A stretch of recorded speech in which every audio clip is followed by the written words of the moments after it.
수요 성경 공부 시간입니다. 한 주간 안녕하셨어요? 오늘 주 예수의 생애 15번째입니다. 마가복음서 1장 14절 15절. 오늘 배울 작은 제목은 하나님 나라의 복음입니다. 성경 같이 읽어보시죠. 요한이 잡힌 후 예수께서 갈릴리에 오셔서 하나님의 복음을 전파하여 이르시되 때가 찼고 하나님의 나라가 가까이 왔으니 회개하고 복음을 믿으라 하시더라.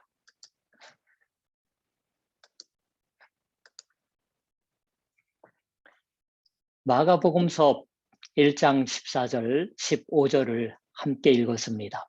이제까지는 주 예수의 생애를 이제 14번까지 배우는 동안 저는 오로지 마태와 누가의 두 복음서를 읽어오고 있어 마가복음서는 이번에 처음으로 꺼내 들어보았습니다.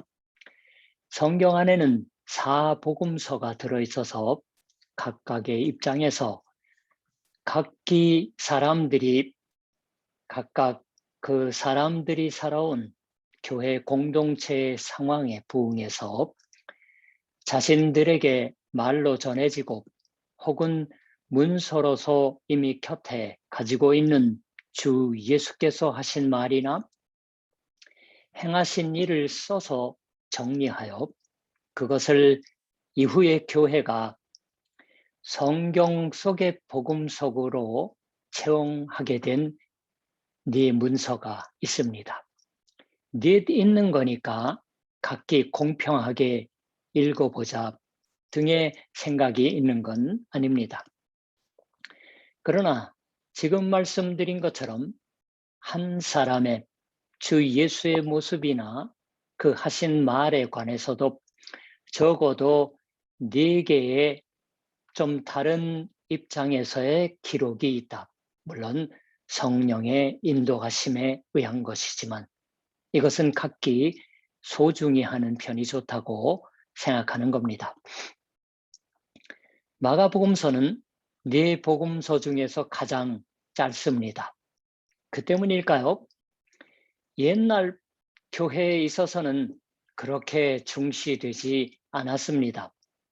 얼마간 너무 소박했다고 할까요? 그렇게 말해도 좋을지 모르겠습니다. 혹은 상세하게 기록된 다른 복음서를 발췌한 것처럼도 생각되었던 것 같습니다. 그렇지만 오늘날은 달라요. 오늘날에 있어서는 성경에 관한 연구가 진척되어 마가복음서야말로 다른 복음서의 기초가 되었다고 믿어지게 되었습니다. 마가복음서에 관하여는 꽤나 많은 서적이 쓰여지게 되어서 이제 오늘날에는 이 복음서를 새삼 다시 연구할 필요는 없을 정도라고 어떤 학자가 농담으로 말했을 정도로 제법 많이 연구되어져 있습니다. 이 복음서의 중요한 그것을 좀 확실히 말씀드리면 무엇보다도 이것이 마태복음서, 마가복음서, 요한복음서 그리고 누가복음서 가운데에서 최초로 쓰여졌던 것이라고 하는 것이 됩니다. 이건 오늘날 정설이에요. 최초에 쓰여진 것이니까 가장 간결한 것이었다. 듣고 보면 납득이 갈 듯도 합니다. 특히 마태복음서도 누가복음서도 마가복음서 혹은 우리가 오늘날 손에 들고 있는 기원이 되고 있는 원마가복음서라는 것이 먼저 있고 그것을 각각의 복음서를 쓸 때 참고로 썼던 것이라고 하는 것도 많은 사람들이 의심 없는 사실로서 승인하고 있습니다. 저는 실로 간결한 그리고 솔직한 서술이 대단히 좋아서 애독하는 편이에요. 먼저 마가복음서에 이 기사가 있는가 하고 찾아보는 편입니다. 마가복음서에 그때그때 이제부터 마가복음서도 같이 읽고 싶다고 생각하고 있습니다. 그런데 오늘 여러분과 같이 읽어본 것은 그 1장 14절과 15절, 특히 15절입니다. 때가 찼고 하나님의 나라가 가까이 왔으니 회개하고 복음을 믿으라. 짧은 말이지만 깊은 내용의 말씀입니다. 암기해 주셨으면 할 정도로 유의하셔서 깊이 맛보아 주시기를 바랍니다. 어째서 여기에 이런 말씀이 기록되어 있을까요? 요한이 잡힌 후 예수께서 갈릴리에 오셔서 하나님의 복음을 전파하여 그리고 끝에 보면 하시더라. 요한, 이 사람은 세례 요한을 말하는 것으로 이미 배웠지만 그 세례 요한이 사정이 있어서 그 시대의 왕에게 붙잡혀 버렸습니다. 그 활동이 그 때문에 중단된 셈이에요. 거기서 예수는 갈릴리로 가셔서 하나님의 복음을 전파하는 실제의 활동을 시작하셨다라고 마가복음서가 이제 말하는 것입니다. 여기서야말로 주 예수께서 그 공적인 활동, 사람들 속에서의 실제의 전도 활동을 시작하셨다고 마가복음서가 말하고 있는 것이 됩니다. 거기 시작하셨던 활동이란 무엇일까요? 이와 같은 하나님의 복음을 말씀하심으로써 시작하신 게 됩니다. 때가 찼고 하나님의 나라가 가까이 왔으니 회개하고 복음을 믿으라.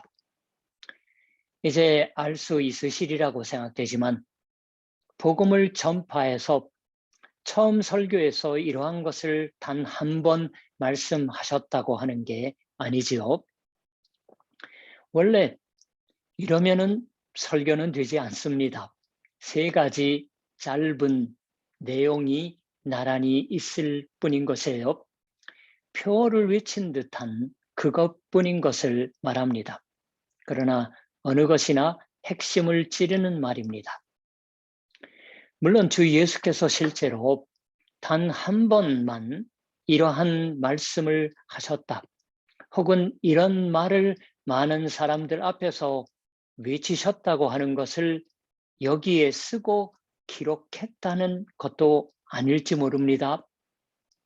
원래 마가복음서만이 아니라 어느 복음서도 주 예수께서 행하신 일, 말씀하신 것의 전부를 일기처럼 혹은 연대기 모양으로서 기록한 것이 아니라 각각의 공동체의 입장에서 주 예수의 생애를 또박이 모아서 기술한 것이 됩니다. 소설을 쓴 게 아니에요. 근거에 의해서 무엇보다 성령의 인도하심을 따라서 여기서는 이 15절에는 주 예수께서 항상 전도의 말씀을 하셨던 그 말의 요약이 포인트가 실려 있다고 보는 편이 좋을지도 모르겠어요. 이 말씀을 암기할 뿐만 아니라 각각의 말의 의미를 잘 분별할 것 같으면 주 예수께서 말씀하신 하나님의 가르침, 하나님의 복음이 무엇이냐고 하는 것을 잘 알 수 있게 되는 거예요. 따라서 이것은 주 예수의 구원을 적확하게, 정확하게라기보다도 적확하게 이해하는 열쇠가 되는 말씀을 우리가 이제 파악한 것이 됩니다. 그러나 이 문장의 간결함은 그냥 요약이다 라 하는 것만을 의미하지는 않습니다. 이러한 짧은 문장은 종종 무언가를 설명하기보다도 고하는 말, 선언하는 말의 특징이 될 것이에요. 주 예수께서는 장황하게 설명하지 않으면 안 될 만한 심원한 사상을 말씀하셨던 게 아니라 먼저 선언하셨다, 고지하셨다, 이와 같은 사실이 있다고 하는 것을 고하셨던 겁니다. 또 말하면 이와 같은 선언을 하심으로 인해서 선언되고 있는 사항이 사실로 되었다고조차 말할 수 있을 것입니다. 처음에 고해지고 있는 건 때가 찼다고 하는 것입니다. 이것은 한국어나 일본어로서는 조금 이상한 표현일지 모르겠어요. 아니, 한국어, 일본어가 아니어도 다른 외국어일지라도 그다지 이러한 말투를 하지 않으리라고 생각합니다. 우리의 일상의 말에서는 때가 찼다고 하는 것 같은 것은 그다지 말하지 않는 게 아닐까요?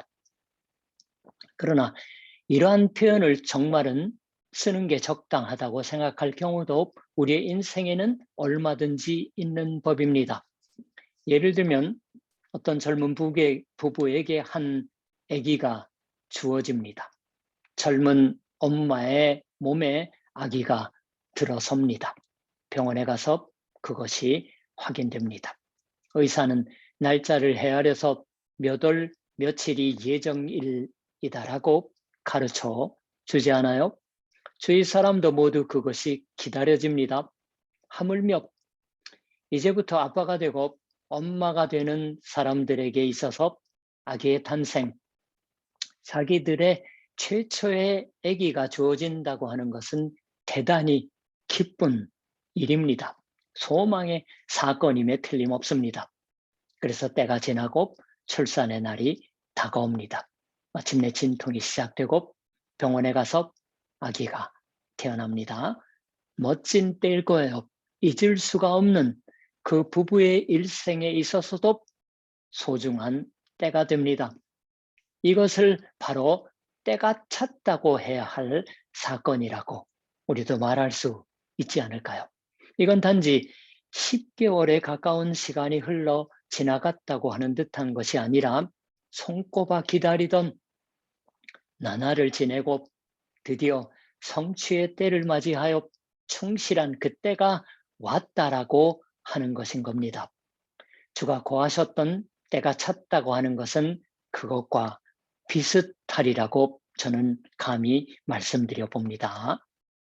물론 여기에 있어서의 이 때는 더 긴 역사의 때를 배경으로 해서 말씀되는 그 때입니다.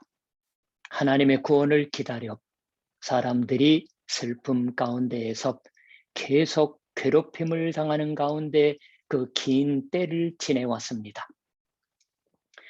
구약 성경 속에 기록되어 있는 것처럼 많은 예언자들이 태어나고 그래서 하나님에게 부르심 받아 하나님의 말씀을 고해 하나님의 구원은 반드시 온다. 소망으로 기다리라. 그렇게 말하고 예언자 자신은 그 구원의 약속에 성취의 때를 맞이하는 일 없이 죽어갔습니다. 그 예언자의 말을 되풀이해서 떠올리면서 이스라엘 백성들이 기다린 거예요. 하나님의 구원은 반드시 온다라고. 하나님의 구원을 가져올 아기가 태어난다. 그러한 분이 반드시 우리에게로 와주신다. 이와 같이 해서 기다려지고 찾아오는 때가 구원의 때입니다. 하나님의 구원이 현실이 되는 때입니다. 하나님의 구원이 우리의 역사 속에서 우리가 귀로 듣고 눈으로 보는 사건이 됩니다. 그 때가 찼다. 여기서 주 예수는 그렇게 고하신 겁니다. 내가 오는 것으로 인해서 내가 이 설교를 시작한 것으로 인해서 애타게 기다리고 있던 구원의 때는 찼다. 성취의 때가 찾아왔다. 그렇게 말씀하셨던 것입니다. 하나님의 나라가 가까이 왔다. 이것이 제2의 선언입니다. 때가 찼다. 그리고 두 번째, 하나님의 나라가 가까이 왔다. 하나님의 나라란 대체 무엇일까요? 혹은 가까이 왔다라고 하는 것은 어떠한 것을 의미하는 것일까요? 이 가까이 왔다고 하는 말은 무엇인가가 가까이 왔지만 아직 여기에 도착하고는 있지 않다고 하기보다도 이미 와 있다고 하는 의미가 포함된다고 하는 이해가 있습니다. 우리말, 일본어, 영어가 아니기 때문이에요. 그런데도 영어 성경의 번역을 읽어보시면 하나님 나라가 왔다 라고 하는 것을 The kingdom of God has come here 라고 현재 완료형의 문장이 되어 있는 게 있습니다. 여기에 쓰여지고 있는 것은, 들어 쓰여지고 있는 것은 그리스어의 동사의 형태에 그런 의미가 있다고 말하는 것입니다. 현재 완료형이에요. 영어하고는 조금 문법이 달라요. 제가 신학생 시절에 신약 성서 신학을 배운 선생가 이런 이야기를 하셨어요. 처음으로 그리스를 여행해서 레스토랑에 들어가 웨이터를 불렀습니다. 그렇게 하자 이미 자기가 앉은 테이블에까지 와서 선 웨이터가 이 성경에서 들어쓰고 있는 것과 같은 동사의 똑같은 형태의 말을 사용했다고 해서 놀랐다고 합니다. 즉 이미 거기 테이블에 와 서 있는데 내가 가까이 왔다라고 번역할 수 있는 말을 사용했다고 하는 거예요. 고대 그리스어와 똑같은 말을 사용하더라고요. 그리스어에는 그러한 의미가 있다고 말하는 것입니다. 굉장히 인상이 깊었어요. 신약성서 신학에서. 저 또한 신약성서 신학을 학부 그리고 대학원에서 전공해서 논문으로 쓴 사람입니다. 그렇다고는 하지만 모든 성경학자가 거기에 찬성하고 있는 것이 아니라 역시 하나님 나라는 가까이 왔지만 아직 와 있지 않다고 하는 의미다라고 이해하는 편이 좋다고 말하는 사람도 있습니다. 자, 어느 쪽이 맞을까요? 양다리 걸치는 듯해서 이상할지 모르겠지만 저는 어느 쪽 의미로도 취할 수 있다고 생각합니다. 일본의 가톨릭 교회 사제분이 신부예요.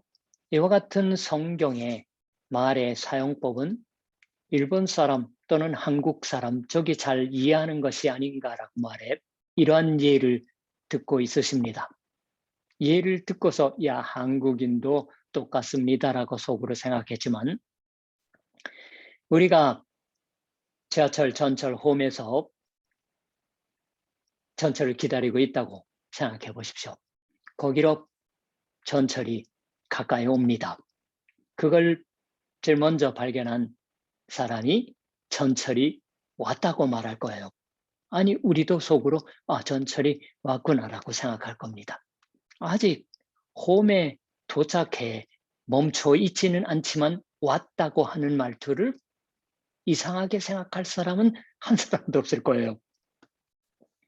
기다리고 있던 사람에게 있어서 이미 전철이 왔다고 하는 사실이 이미 발생하고 있고 그래서 앉아있던 사람도 일어나 금방이라로 올라탈 자세를 취하는 겁니다. 줄 서는 거예요.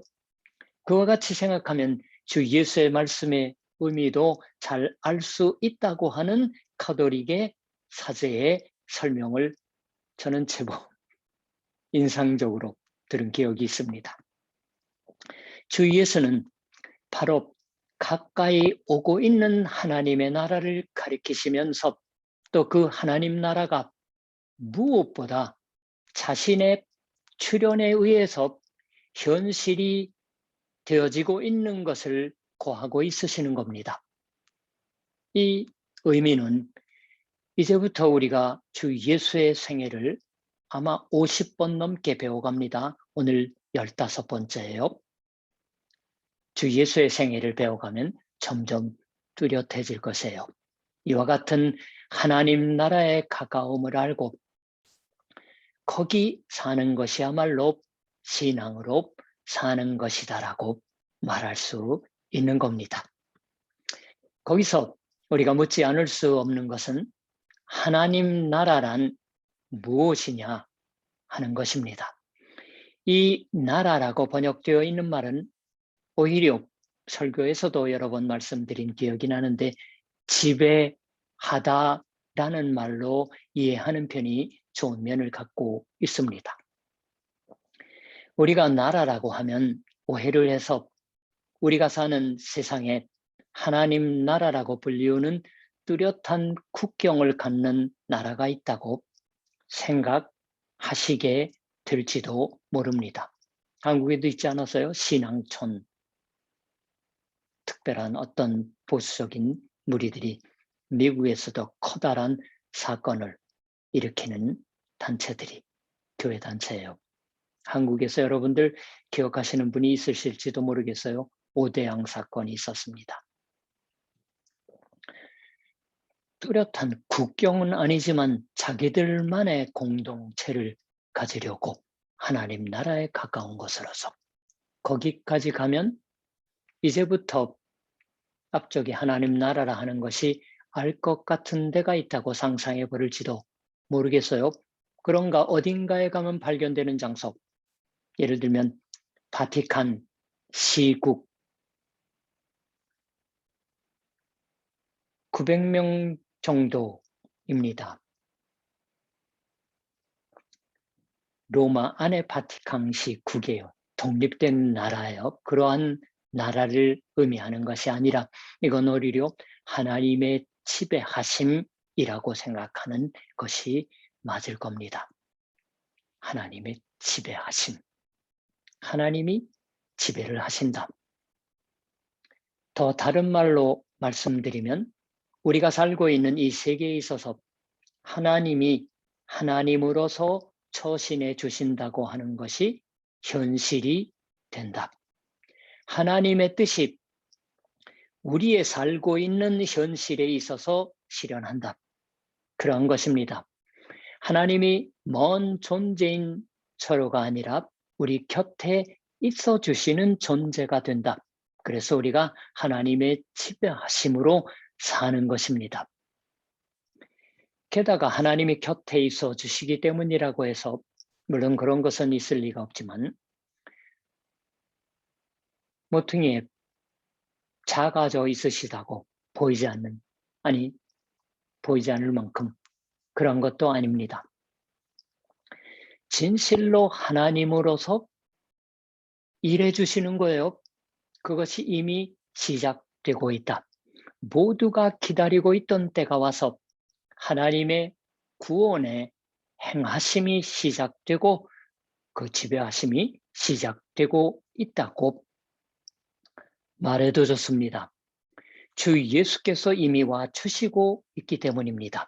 그리고 성령으로 함께 해 주시기 있기 때문이에요. 하나님이. 그렇지만 아직 이 주 예수의 진짜 파워를 사람들은 인정하게끔 되어 있지는 않습니다.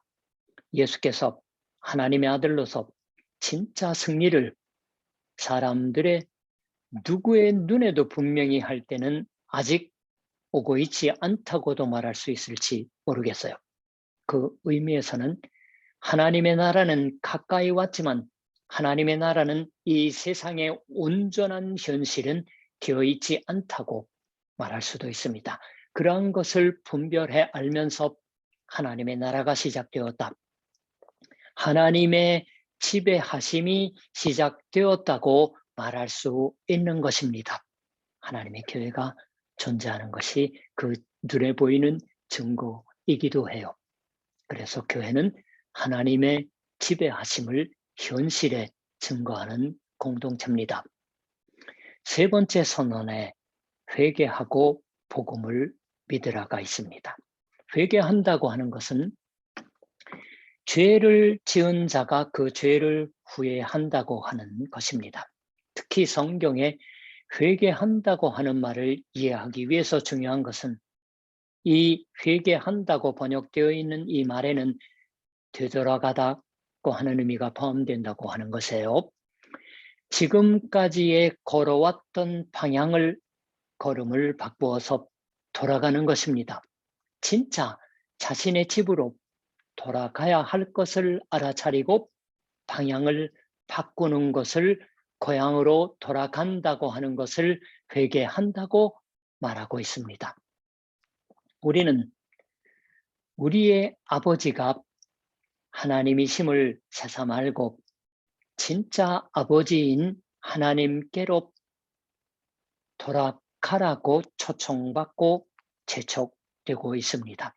주 예수 자신이 그 초청의 말을 말씀하셨던 것이에요. 돌아가야 할 고향을 찾아내고 거기로 돌아갈 수가 있는 기쁨이 주 예수님의 공생의 첫 번째 많은 사람들 앞에 하신 말씀이 되는 거예요. 지금 오늘 우리가 들었습니다. 복음이라고 하는 것은 우리가 잘 알듯이 기쁨의 소식입니다. 구원의 기쁨을 아는 길을 갈 수 있도록 하나님이 열어주셨다고 하는 소식이에요. 하나님의 아들 예수를 보내주시고 기쁨을 알고 기쁨으로 사는 길을 열어 그걸 알려주셔서 우리가 듣습니다.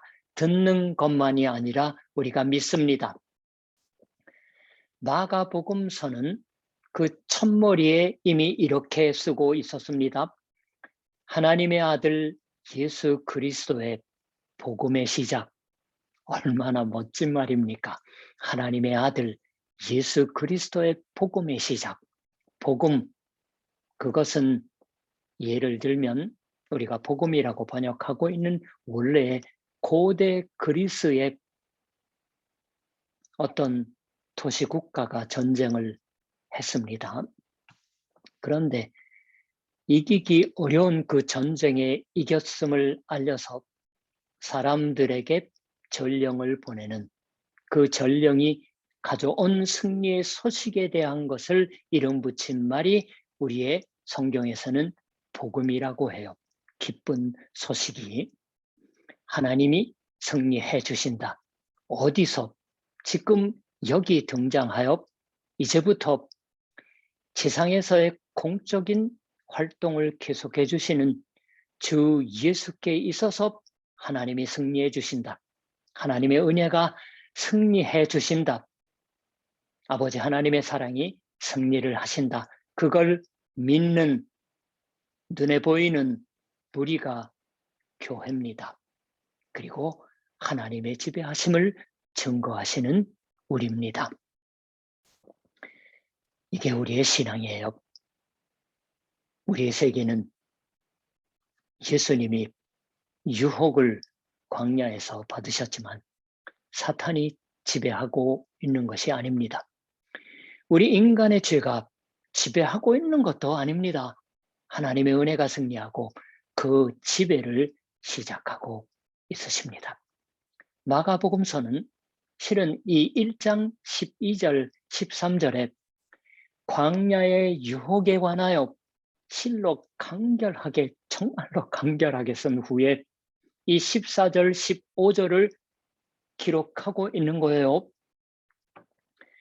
악마의 시련을 이겨낸 주 예수께서 거기서 자신이 획득하셨던 대답을 이 세 가지 선언으로 요약해서 나타내 보이시고 악마에게 대해서 이 말씀을 들이대시면서 기쁨에 넘쳐 전도를 시작하셨다라고 그렇게 마가가 쓰고 있습니다. 얼마나 대단한 거예요. 때가 찼고 하나님의 나라가 가까이 왔으니 회개하고 복음을 믿으라. 여러분도 모쪼록 이 말씀을 믿는 것을 결코 포기하지 않으시면서 그리고 또한 거기 허락하시는 기쁨으로 하나님이 허락하시는 영생을 얻으실 때까지 함께 걸어가시는 저와 여러분이 되시기를 바랍니다. 기도합시다. 하나님, 때가 찼고 하나님의 나라가 가까웠으니 이 복음을 믿으라고 우리가 마음속에 언제나 아멘을 끊이지 않으면서 이 코로나 속에서도 살게 하심을 감사드립니다. 1년 넘게 지속되는 인간의 지상에 있어서의 이 코로나 바이러스의 침범이 하나님 정말로 높으시고 귀하신 그 뜻을 우리로 하여금 살아가게 하심인 줄 믿습니다. 우리 축구와 동경교회가 아니 예수님의 생애를 배우는 모든 형제와 자매들이 하나님의 놀라운 그 경륜을 기억하며 기도 속에서 하나님이 살아계시고 우리 곁에 계셔서 늘 붙잡아 주시는 현실을 다시 바라보고 그 예수 그리스도만을 바라다 보며 살아가는 기쁨 속에 이웃들을 하나님 우리들과 더불어 그 복된 소식을 나눠 가질 만한 하나님의 자녀가 되게 하여 주시옵소서. 예수님의 이름으로 기도드립니다. 아멘. 여러분 코로나 속이지만 건강 주의하시고요. 주일 예배 때 그리고 성경 공부 때 다시 뵙겠습니다.